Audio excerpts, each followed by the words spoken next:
is recording clean sheets in each of those games. In fact, the last time they lost on the road was away to Hearts back in September. Tommy Wright's side now ahead of Hearts as they face Craig Levine's side once again at Tynecastle. There for us was John Barnes.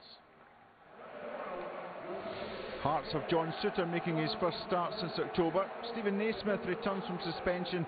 Marcus Godinho, Ollie Bozanic and Jake Mulroney also return to the starting lineup. St Johnstone, like Hearts, set up with a back three. Liam Gordon, who celebrates his 23rd birthday today, comes into that defence as David Witherspoon drops to the bench. Hearts on a run of 1 defeat in 4, that defeat to Dundee in midweek. Here's Mulroney. It's a good delivery in. It breaks for Godinho. Oh, an excellent save there by Zander Clark. Godinho feels as though he should have scored, arriving at the back post as that was deflected into his path. Here's Arno Djoum. Hearts very much on top as far as possession's concerned. That's an excellent through pass towards Mulroney. And Zander Clark was there again to thwart Hearts. I think it came off his ankle and hit the post.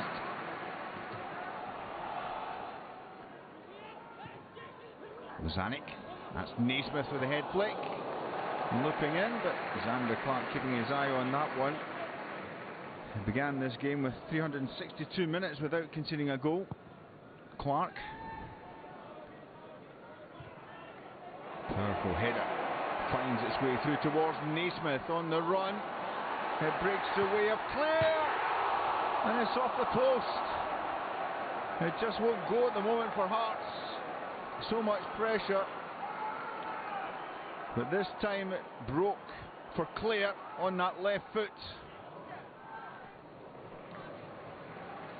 Godinho, good control in towards Naismith. Here's Suter. Oh, it's a lovely lob through towards Godinho! And Hearts find the breakthrough with the Canadian international claiming his first goal for the Tynecastle club. It was an excellent through pass from John Suter to set up Marcus Godinho for his first goal. Lee with the corner, finding Mulroney. He's done well to get that one across. Clare was almost getting a touch to that one in the central area. Kerr under pressure from Sean Clare. Bozanic, little flick from Naismith. Clare again. Good link-up play between the Hearts players there. Clare just couldn't hit the target. Craig Levein will be happy with this response from his side. Swanson teeing it up for Liam Craig. That was never going to trouble Colin Doyle in the Hearts goal. St Johnstone have yet to have a strike on target. Suter's header. That's Naismith. Lee through towards Naismith. Trying his luck, but that one swerving wide of the target. But Naismith has certainly been busy all afternoon linking the play. And here come Hearts again. Morrison through to Naismith. He has Clare to his left. It's Stephen Naismith. He's delayed. Now it's with Clare. Zander Clark's there to make the stop this time. Clare late with the challenge as the ball rebounded back off the keeper, but Naismith once more at the heart of that possession and attack from the Tynecastle side.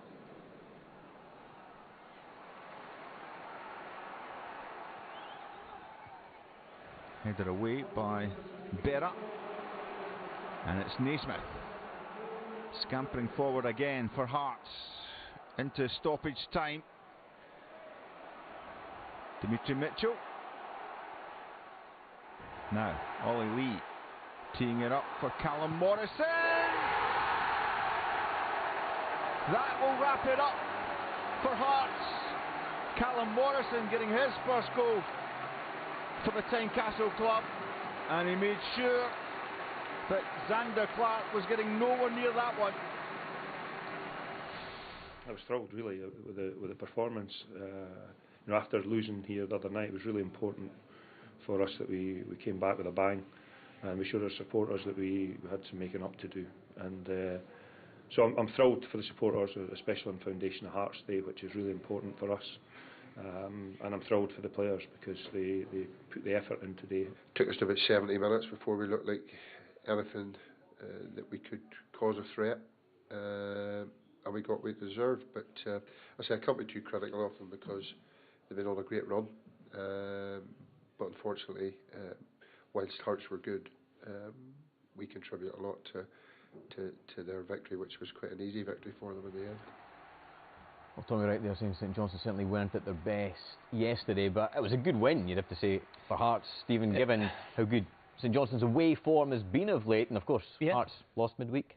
Yeah, I mean, I think it's probably the perfect response to the disappointment of Wednesday night's defeat to Dundee, especially at home. I think there was pressure on Hearts to win the game, but also to put in a performance, and they did both. Godinho breaking the St Johnstone resistance. Yes, yes, very sincerely put. But yeah, I mean, it's a fantastic goal, it really is. He starts the move here with the chest down, laying it back to Suter. Stephen Naismith, the ball comes back to Suter, and he's made his way and wandered into the box, but this is real quality from Suter. He's a centre-half with so much ability, a great range of passing. He puts it on a sixpence, and the first touch from Godinho to kill it and bring it down is magnificent. And that is a superb goal, but it's all about this pass for me from John Suter. To have the vision was one thing, but then to execute that pass was absolutely brilliant, and it's brilliant for not only Hearts but for Scotland as well to have him back fit. I was just going to make that very point. He's got such quality, Michael Stewart-Jones Suter. It's great to see him back, and it's just at the right time. You know, Scotland matches will be coming up. Yeah, there's no doubt. You know, the improvement in John Suter's just been continuous over the last 18 months, 2 years since you know, Christophe Berra in particular came back to Hearts. He's developed into a real top centre half, and good to see him coming back from that injury and you know, settling straight back in, because that was, as Tom says, a great bit of skill. But also Godinho's first touch. Yeah. That's what sets him up to have the strike on goal. Now I know you like to see Hearts play with a bit of width from time to time. In evidence yesterday. Yeah, well, it wasn't out-and-out wingers. It was, you know, wing-backs and Godinho here on the right-hand side. But they got into these areas at the right times and got plenty of balls into the box. And Jake Mulroney in particular down this left-hand side, he put in a number of good balls in the first half in particular. They just didn't manage to get anybody on the end of it. You know, when you see these balls flashed across the face, Godinho probably could have and should have done better there. With that one. Again though, you see St Johnstone, they went to a back three. I'm not sure if it was the right call, and Hearts managed to exploit those spaces down the side with their three centre halves right throughout this first half, and that's a really great ball from Djoum, but also a really intelligent run there from Jake Mulroney out to in across the face of the defender, and that's where you want it. For me, you know, and I keep saying it, that's where, especially at Tynecastle, Hearts have got to try and exploit those areas more than they do at times, because it's where you get the penetration, you get in behind the teams, and you get chances to create goals from there. You're waxing lyrical about St Johnstone midweek, Stephen, but I suppose they can't keep it up all the time. Lacklustre, Tommy Wright said. You could see he was frustrated in his post-match interview, and probably rightly so. I think he expects better. His team have been so good, especially away from home, but they didn't keep the ball well enough. Their passing was poor, and they didn't create anything, no shots on goal in the 90 minutes. So a very disappointing afternoon for them, and it doesn't get any easier because they're away to Celtic Park midweek. Indeed they are, yes. Now after their win over Hibs midweek, Motherwell keen to take another step to